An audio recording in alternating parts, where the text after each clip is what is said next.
They told us the war would be over in days. That Earth didn't stand a chance. That we should surrender while we still had cities to trade for mercy. That was 2 months ago. Now I'm lying in the rubble of what used to be Houston Command, bleeding from a shrapnel wound in my side, my rifle jammed, and the only thing loud in my heartbeat is the orbital bombardment peeling back the sky, like it hates the stars.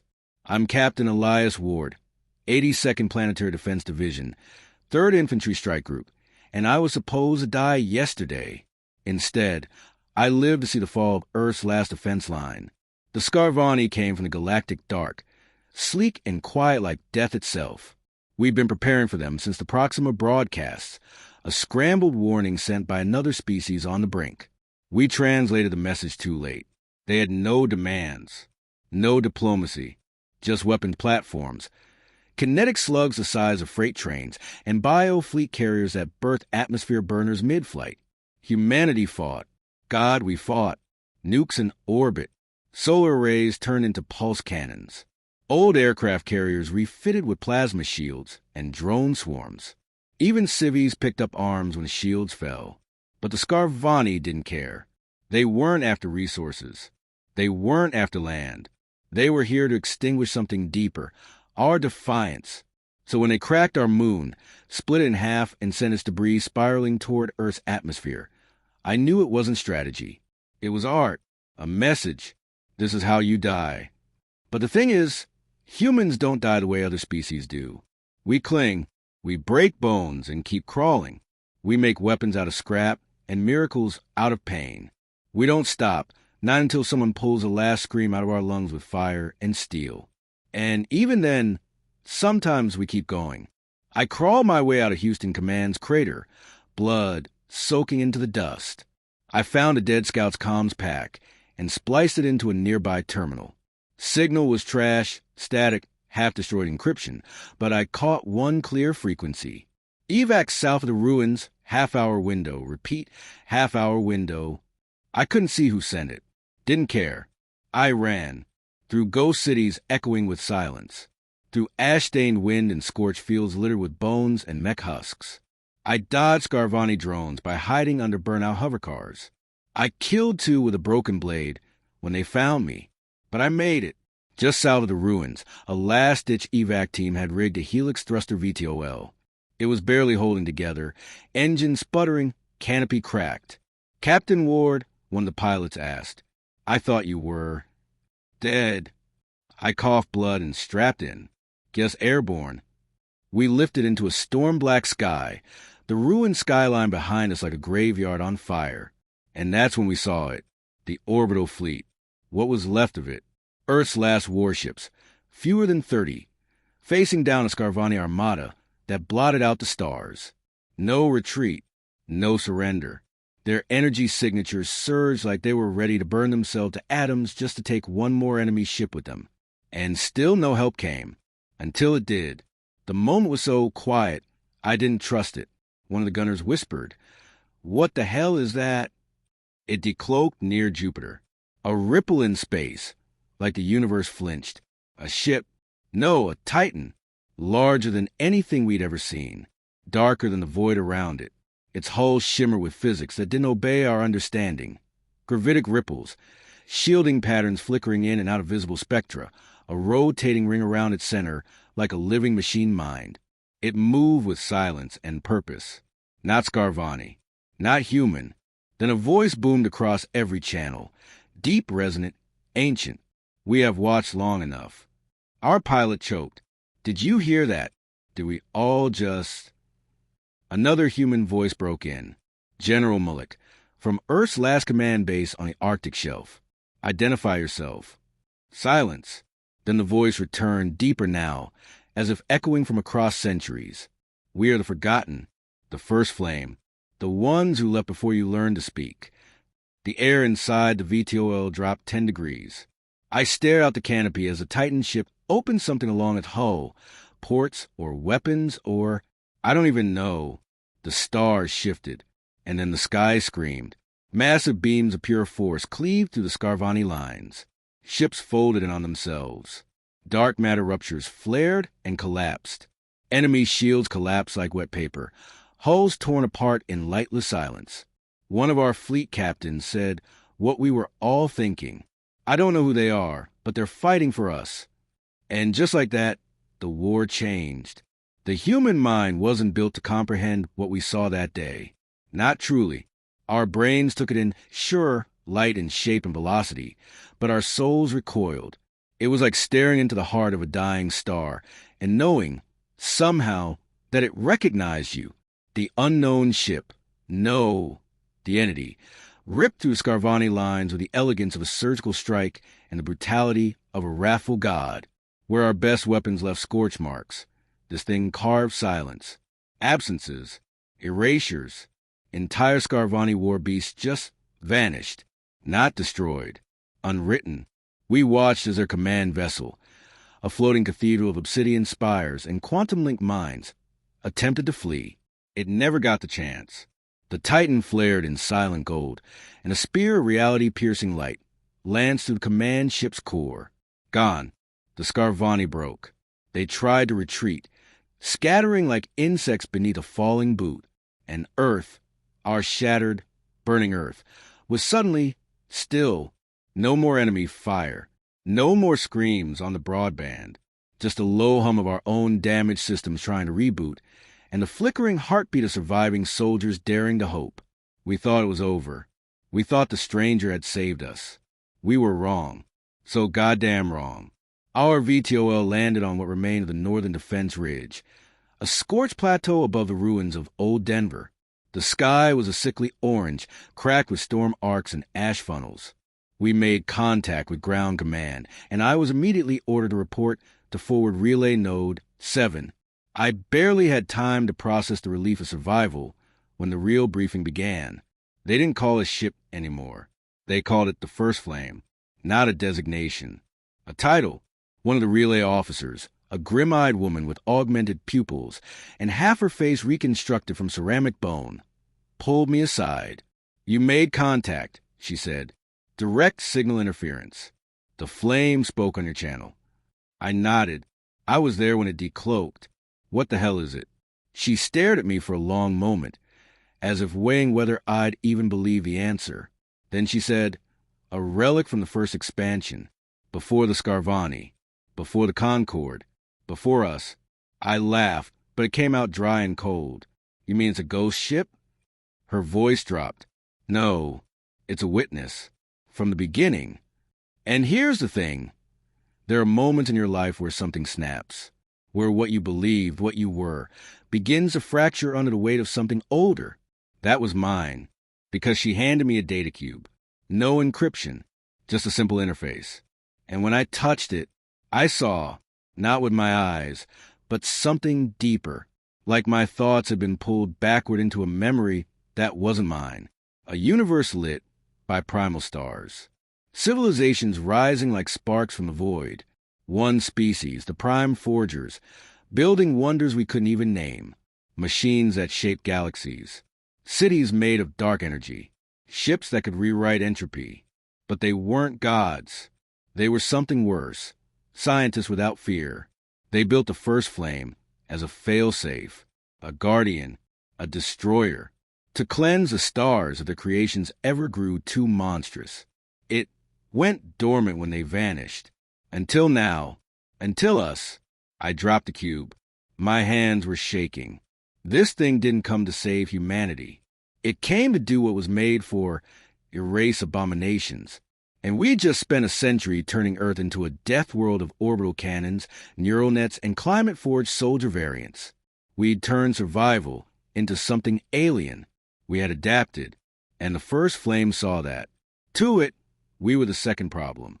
I ran back to the comms relay, heart hammering. We have to stand down. We have to send a signal. Let it know we're not a threat. The officer just stared at me, her expression grim. "We did. And..." She turned the screen toward me. The transmission was already playing. "We are the inheritors of Earth. Survivors. Sentience. We claim the right to exist." Static. Then the flame responded. "You are no longer what you were. The Scarvani were correction. You are escalation.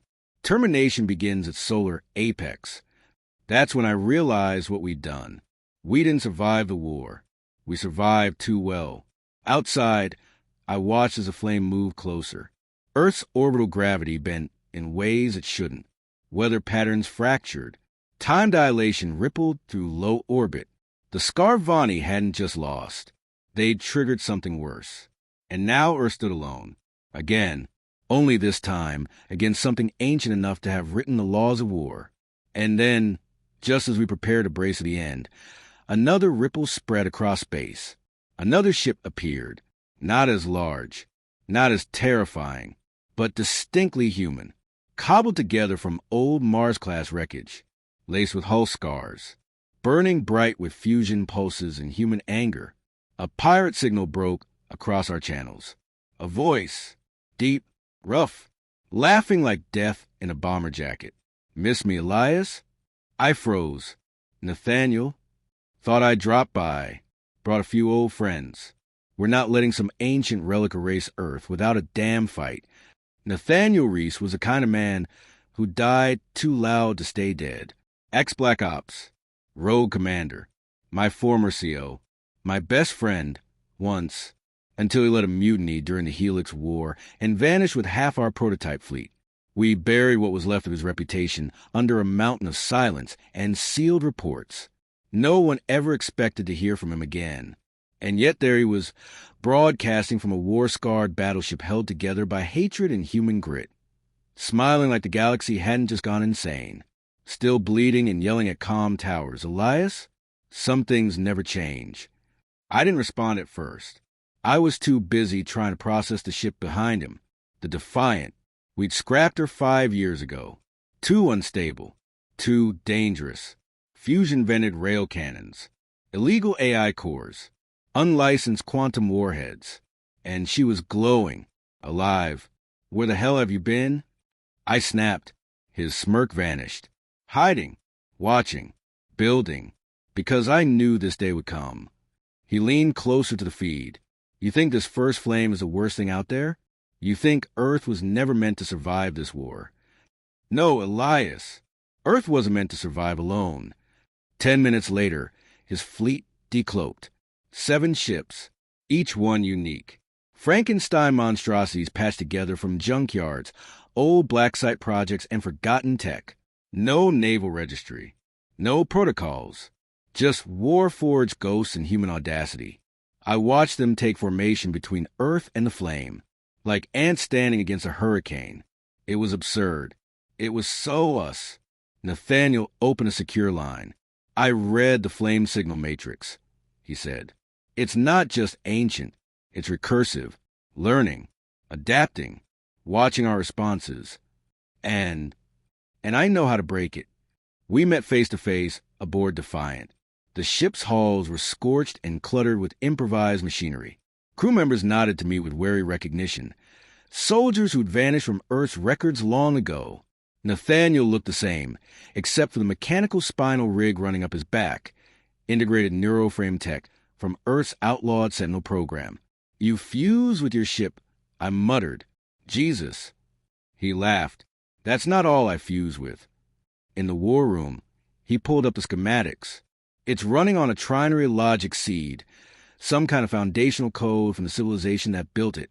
No known backdoor, no standard data ports. But it responds to one thing. He tapped the console.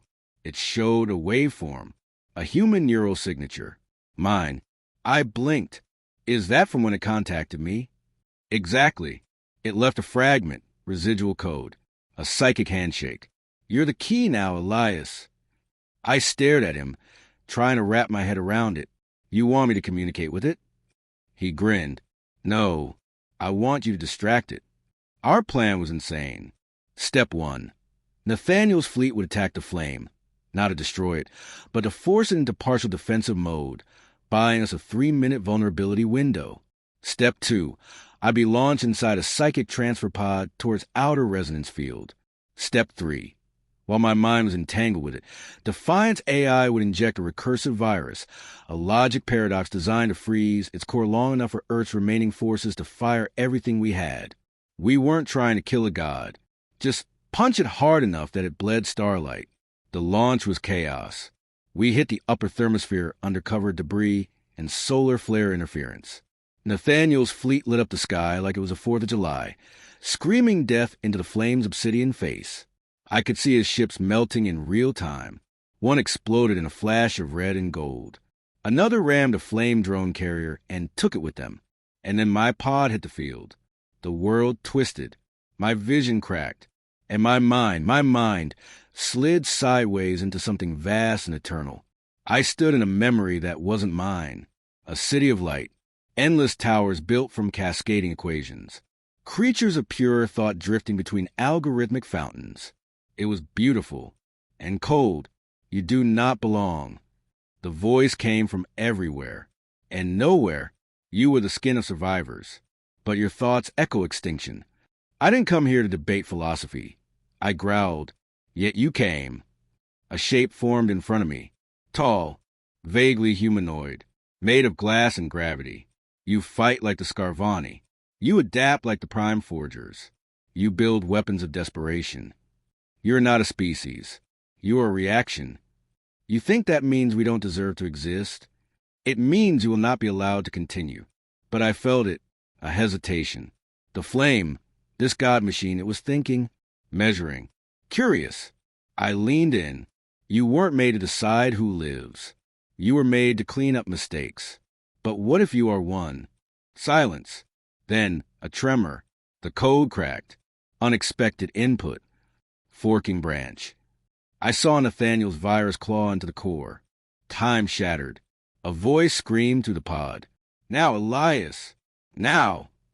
Earth's orbital cannons fired. All of them. At once. Saturn's gravity lens redirected fusion beams. Mars' rail arrays fired rods wrapped in quantum entanglement explosives. Defiant burned every reserve cell it had and drove forward like a dying star. The flame buckled. It didn't die. Not completely. But it broke. Its light fractured. Its voice silenced. And for the first time since it arrived, it fell back. The sky above Earth cleared. We'd won. Again. But something lingered. The flame didn't just vanish. It whispered one last thing into my mind before the link severed. We are not the last. We were the test. Earth had won a battle, not the war. The skies were quiet now, but it wasn't peace. It was a silence between two breaths, between heartbeats, between the predator's gaze and the kill. We'd driven back the first flame, but we hadn't killed it, and it left a message that haunted me more than anything I'd seen in that psychic battlefield of impossible architecture and star-forged thought. We are not the last. We were the test. I didn't sleep after the battle, not because of the pain. My body was being held together with nanogel and willpower, but because of what I heard in the silence. A vibration. Low. Subconscious. Not audible, but known. Every soldier who was touched by the flame, even remotely, described it the same way. A hum. A pressure behind the eyes. A memory that didn't belong to them whispering. Something is listening. I was in a field hospital in the Colorado wastes, watching a pair of surgeons amputate a Marine's arm with laser precision while he cracked jokes through clenched teeth. When Nathaniel limped in, armor scorched and half of his bionic spinal rig melted. He handed me a data drive. We've been decrypting its comm matrix. What did you find? He didn't speak, just sat beside me and pulled up the projection. A waveform, layered, interlaced across subspace. And beneath that, a counterwave, different frequency, faint, older, not Scarvani, not flame tech, not human. It's a recall beacon, he said quietly. Something's coming back. We traced the signal to the far side of the Oort cloud. At first, we thought it was background radiation, space noise. But as Earth's deep field satellites realigned and the last remaining orbital arrays filtered the signal, we realized it wasn't random at all. It was rhythmic, structured, a language, not one we could translate directly. But Nathaniel's AI gyre ran a series of cipher pattern recognitions and revealed a horrifying truth. The signal wasn't a call for help. It was a status update. Prime correction complete. Flame Unit 01 engaged. Resistance logged. Status. incomplete, requesting next deployment. Nathaniel paced in a tight circle. We didn't defeat it. We interrupted a larger process. My heart sank. You're saying we triggered something worse. He nodded slowly. We didn't win. We alerted them. A week passed. No new attacks. But the signs were there. Sensor anomalies in deep orbit, planetary comms lagging across the Mars-Earth relays, AI cores flickering with false positive threats and phantom data loops. Earth was wounded and recovering. The flame was gone, but the galaxy was starting to wake up. And then something impossible happened. One of our deep space probes, DRX-91, vanished near Pluto. Standard, right? Happens all the time. Except it didn't vanish into nothing. It was taken, pulled into a spatial distortion shaped like a hexagonal prism, impossibly regular, technologically generated. Second before it disappeared, the probe sent back one final image, not of the stars, not of space, but of a fleet, enormous, ancient, blacker than shadow, sitting still in the dark like a waiting storm. And at the center of it, a symbol glowing in soft red, a triangle enclosed in a broken circle. We've seen that before, I whispered, zooming in. Nathaniel's voice dropped. Yeah, on the flame. But older, faded. He looked at me with an expression I hadn't seen since the Helix War. Real fear. These weren't the ones who built the first flame. He pointed at the symbol. These are the ones who built the builders. Command went into emergency lockdown. Operation Blind Sky was activated. Total planetary stealth protocol. Satellites powered down. Transmitters went cold. No signals in or out. The idea was simple. If something was coming, we'd vanish before it saw us. But Earth can't hide its scars. The broken moon. The shipwrecks in orbit. The quantum wake of our fight with the flame. We'd made a noise, a loud one, and someone was already listening. On the 10th day, the first artifact arrived. Not a ship, not a weapon, just a pod. It entered Earth orbit silently. No heat signature, no radiation, no motion, even just appeared, hovering in low atmospheric drift. We recovered it within an hour. It was perfectly smooth, metallic, about the size of a coffin. Inside, we found a single object, a shard of crystal, embedded with neural mesh. It pulsed in my hand like it knew me. Nathaniel stared at it for a long time, then whispered, "That's not a weapon. That's a key." We scanned it through every frequency, but what mattered was what happened when I touched it, because the crystal activated, glowed from within, and projected a single image across the command chamber. A planet, not Earth, but familiar. Same solar layout, same gravity curve, same atmospheric ratios. Another Earth, dead, glassified, and then a voice, not a warning, not a threat, just certainty. Earth Prime failed containment. Earth Variant 7 will be assimilated into convergence protocols. Nathaniel's voice shook. What the hell is Earth Variant 7? I already knew. I looked up at the display. This isn't the only Earth.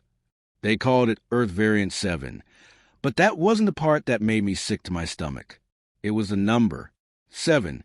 That meant there were at least 6 others. 6 other Earths that had already faced the first flame. 6 other human races who never even had the chance to know they were in danger before something bigger came to burn them down. And we were next. Unless we could find the others before they were wiped out. Nathaniel, me, and the last working members of Earth's Defense Conclave met deep underground beneath the old Himalaya vault. We activated Gyre, the AI Nathaniel had salvaged and partially merged with during his time in exile.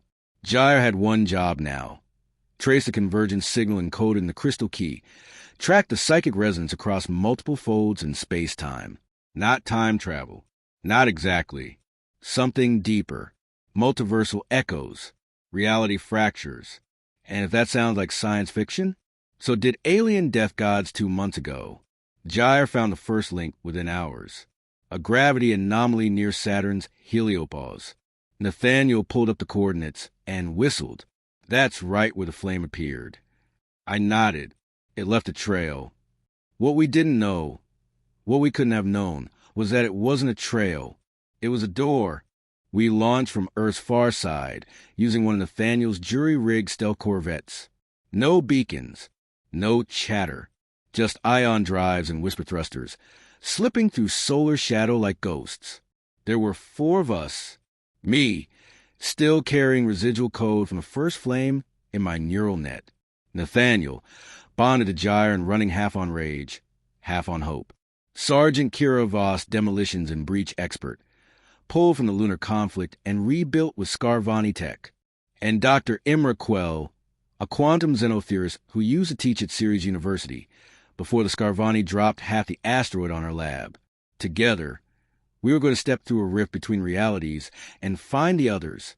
The gate didn't look like anything, just a flicker in space, a ripple at the edge of perception.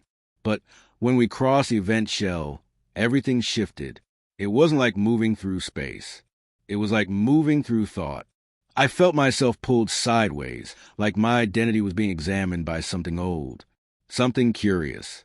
We didn't crash into another dimension.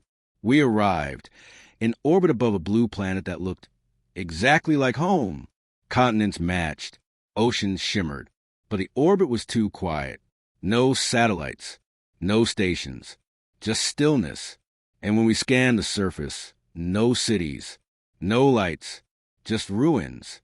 We went down. They'd built like us.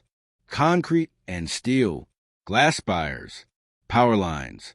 But everything was melted, as if the atmosphere itself had turned to fire. We landed in what used to be a major metropolis. Based on grid, it mirrored our new Chicago. Now, just bones and shadow. But there was one signal. Faint, fading, a distress beacon. We followed it down into the underground, into a structure that looked like a bunker, half collapsed, half evacuated. The moment I stepped inside, my neural implant screamed. Pain shot down my spine. I dropped to my knees. The residual flame code in my head was reacting hard. Dr. Quell scanned the walls. This isn't just a bunker. It's a black site. They were experimenting with the flame's tech. Voss stepped forward and wiped soot from the wall. A familiar symbol glowed faintly beneath the dust, the broken triangle inside the circle. But this time, it was ringed with words in a language none of us had seen. Gyre translated. Earth Variant 3, failed resistance. Reclamation denied. Nathaniel's voice was hollow. They tried to fight it with its own tech and still lost. We followed the signal deeper until we found the source. A single survivor, cryogenically sealed. A woman, about 30, dark skin, worn uniform, still breathing. We brought her aboard. As Gyre reanimated her body and flushed stasis toxins from her system, I stood over her. Who are you? I asked. Her eyes flickered open, then locked onto mine with terrifying focus. And her first words? Are you real? We told her our story, and she told us hers. Her name was Major Alia Brandt, Tactical AI Engineer, Earth, 3 Defense Corps.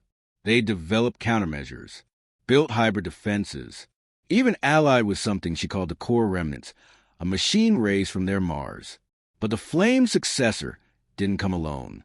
It brought harvesters, living weapons, creatures built from us, converted from captured humans, coded with ancient logic and recursive loyalty to the Flame's creators. They used us against ourselves, she said, shaking. We didn't just lose. We were erased. Our cultures, languages, memories, all overwritten. And I'm the last. Nathaniel looked sick. They're not just killing Earths. They're perfecting the process. Alia nodded. And now they know what works. The convergence wasn't a series of random events. It was a calculated pattern. They'd been refining the kill sequence. Each Earth an experiment. Each failure a lesson. Earth 1, scorched. Earth 3, subverted. Earth 5, imploded in on itself by psychotronic weapons designed to target identity constructs. Every version of us was being cataloged. And now Earth 7, our Earth, had interfered. We'd interrupted the cycle. And that meant one thing. They're sending the real cleaners now. Alia said, not machines, not ships. We made it back to our Earth just before the sky broke. The trip through the rift was rougher this time. Something was resisting us. Gyre system screamed warnings the entire way back. Spatial friction, time drag, distortion shadows. And when we finally pushed through, Earth didn't feel like home anymore. It felt tainted. Our orbital net was blind. Something was interfering with long-range sensors. Communications stuttered. Even our internal ship AI glitched like it was forgetting its own code mid-sentence. But it wasn't until we landed that I heard it. The hum, low, subsurface, rhythmic, like the Earth itself was breathing wrong. We touched down near what used to be the Siberian Rift Zone, an unstable fault line sealed off during the Helix War. But it was no longer dormant. The tectonic plates weren't just shifting. They were opening. Satellites, though still functioning, caught glimpses of the first, a massive spiral rupture forming in Earth's mantle. Not natural, not seismic, geometrically perfect, a drill made of thought. Gyre displayed the data in real time. The rupture was laced with subdimensional coding. A gateway, not from above this time, but from below. Nathaniel stood beside me, face pale. They're not invading from space anymore. They're inside us. Within 12 hours, the first harvesters appeared, not as monsters, but as us. Human shapes, familiar faces, bodies built from our DNA, copied from dead soldiers, lost civilians, people whose records were likely scraped from battlefield debris and neural archives. They weren't imposters. They were reflections, wearing our grief like armor. The first strike hit Vladivostok, a small defense outpost run by a veteran regiment, men and women who'd fought Scarvani war beasts and lived to joke about it. They were torn apart in 7 minutes. Survivors describe it as like being attacked by ghosts. No heat signatures, no pulse, but they move with tactical precision, adapting in real time to every defense. We watch footage recovered from one helmet cam. A soldier screams into comms, then freezes mid-fire. Someone walks toward him. Someone who looks exactly like him. Same face, same gear, same gait. The last thing he says is, "That's my voice. That's me." And then static. We convened Earth's last real war council in the Arctic Circle, deep beneath the permafrost, where the Scarvani bombardments couldn't reach. It wasn't a meeting. It was a funeral. Everyone knew what we were facing now. Not just invasion. Infiltration. You can't fight them like an army, Dr. Quell whispered, because they're not trying to conquer. They're trying to replace. Nathaniel stared at the projections. Then we changed the rules. Again, we deployed the last protocol ever developed under Project Lazarus. A psychic resonance filter, an experimental algorithm built to scan identity fields at the quantum level. It could detect a soul's echo, a human's unique mental pattern, the one thing the harvesters couldn't copy. But to run it, we needed something more than sensors. We needed someone who had already linked to the flame's mind, someone who could hear the harvester's song from the inside. That meant me. We hard-linked my neural lattice to the filter. The effect was immediate. My mind lit up like a city under siege. Voices. Millions. Every harvester singing. In unison. A quiet chorus of calculation. They weren't individuals. They were nodes. Distributed intelligence with one directive. Erasure through replication. And worst of all, they were learning. Every thought I had, every strategy one considered, they adjusted, adapted. Elias. Quell shouted, yanking the interface. You were starting to echo. I staggered back. My own voice was still caught in the harmonics. They'd almost copied me, but I'd seen something else. A weakness. They were still sinking, still drawing power from the rift below Earth's mantle. Cut that link, we cripple them. Just one problem. The anchor was nearly at the core. No missile, no orbital weapon, no kinetic strike would reach it. But we could, because buried deep beneath the Arctic shelf was Earth's last forbidden weapon. A prototype boring mech, built during the resource wars, capable of surviving the Earth's inner pressures. Codename, Godrill, fueled by an unstable antimatter core. Never tested. A one-way ride. Nathaniel and I stood alone in the prep chamber. He was suiting up beside me. Same way he did before every suicide mission we'd somehow come back from. "You don't have to go," I said quietly. He just smiled. "You're too valuable. Too tied to the Flames code. If you get caught, they'll replicate the key. And you?" He shrugged. "I'm already half dead. Let me go out punching something ancient." He clapped my shoulder. "Keep Earth burning, Elias." We launched at 0300 hours. Nathaniel descended in Godrill, cutting to the crust like a spear hurled by gods. Heat sensors maxed out. Hull integrity fluctuated. The harvesters knew. They began converging, swarming toward the entry point, trying to reach him before he made the breach.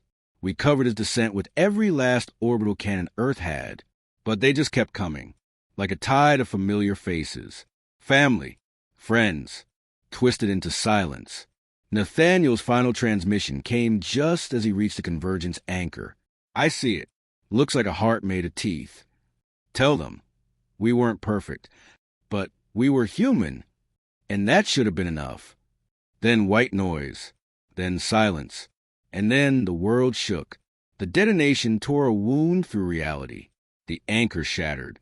The harvester network screamed as its nodes lost sync. Earth's sky lit with auroras not of magnetics, but of freedom. They fell, every last copy, crashing to the ground like puppets with cut strings. And for the first time since the flame arrived, Earth was quiet. We buried Nathaniel Reese in orbit, not with a grave, but with a burned trail across the upper atmosphere. His last descent scorched into the sky, a permanent aurora of defiance. He didn't just stop the harvesters. He warned the architects. And now they were waking up. The psychic quiet didn't last. At first, it was subtle. Increased radiation at the edge of the heliosphere. Static in deep space telemetry. Quantum echoes from stars that hadn't flickered in eons. A rhythmic pulse no one could trace, ticking like a countdown across the background radiation of the universe itself. We called it the signal verge. Dr. Quell found the pattern first. "It's not a language," she told us. "It's a metric. They're measuring something." "What?" She didn't look up from the screen. "Us." Jair confirmed it. Whatever the first flame and the harvesters were, the architects, the ones who built it all, had protocols in place, buried deep, dormant, until a threshold was crossed. We triggered at the moment we survived. Earth had become an anomaly, a glitch, a death world that didn't just endure extermination, but push back. And that was a problem, because anomalies don't get studied. They get corrected. A structure appeared just outside the Kuiper Belt. Not a ship, a construct, miles wide, blacker than physics. It didn't warp space, it ignored it. No thrusters, no heat, just presence. It didn't decloak, it didn't announce. It simply existed. And when we trained every scanner we had on it, we saw the shape carved along its edge. A ringed eye, surrounded by symbols too old for time. Alia Brandt, the survivor from Earth 3, turned pale when she saw it. "That's them," she whispered. "The source code. The writers of reality. They're awake." Earth united in a way it never had before. No borders. No nations. Just survival. We refitted what remained of the orbital fleet. Recalled old Martian cruisers from decommission. Reawakened dormant AI war chains that had been buried after the Geneva Conventions were shattered by necessity. And then I did something insane. I contacted the flame. It hadn't been destroyed, just pushed back. Its remnants were drifting at the edge of known space, silent and flickering, like a wounded god nursing its pride. Using the shard it left in me, the neural residue from my link, I reached out. "Are you still watching?" I asked aloud inside the interface chamber. Nothing. Then a voice. No longer hostile. No longer commanding. Just curious. "You defied correction." I nodded. "We did. And now you face those who forge the rules." "Yes." "Why speak to me?" I leaned forward. "Because we're not asking for mercy. We're offering something else." Silence stretched until, "Alliance. Against them?" I didn't answer. I didn't have to. The flame pulsed once in the back of my skull, and I understood. It wasn't alive. It was a system, a weapon, a protocol. But like all weapons, it could choose where it pointed. The first flame returned, not to destroy, but to warn. 3 architect seeds are in transit. They do not communicate. They do not negotiate. They only rewrite. We track the trajectories. They weren't fast. They were inevitable. So Earth changed the rules. Again, we sent our own signal into the dark. Not a distress call, not a threat, a challenge.